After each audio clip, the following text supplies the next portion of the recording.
बाद शेख असरी हफ़िज़हुल्लाह जो कि तीसरी किताब तालीफ़ करते हैं वो है मकाम सहाबा।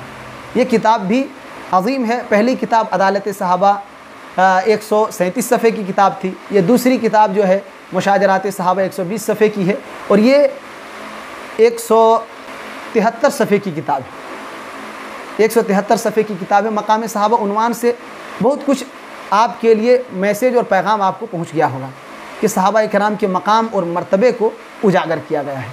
तो इजमाली तौर पर पूरी ये जो जमात है सहाबा किराम की, अल्लाह रब्बुल आलमीन की निगाह में इनका दर्जा और मकाम क्या है, क्या मकाम और दर्जा है। कुरान और अहादीस की रोशनी में भरपूर दलाइल से उसको मुज़य्यन किया गया है कि सहाबा किराम रब की निगाह में कैसे हैं। तो ये सहाबा किराम के मकाम और मर्तबे को ये किताब बयान करती है और सहाबा किराम में जिन शख्सियतों पर खुसूसियत के साथ वार किया जाता है। उस्मान गनी रज़ी अल्लाह अन्हु से आगाज़ होता है, फिर अमीर मुआविया रज़ी अल्लाह अन्हु पर वार करते हैं, अमर बिन आस रज़ी अल्लाह अन्हु पर वार करते हैं। तो इन तीन शख्सियतों का, इन तीन मुबारक हस्तियों का इसमें खुसूसियत के साथ तज़किरा है, उनकी फ़जीलतों और उनके मकाम मर्तबे का भी बयान है। तो उमूमी तौर पर सहाबा किराम की फ़जीलत है और खुसूसियत के साथ इन तीन सहाबा किराम को आखिर में ज़िक्र किए हैं और इनके फ़ज़ाइल को ज़िक्र किए। ज़िम्नन और कई बातें हैं लेकिन ये उनका लुब्बे लुबाब हैं।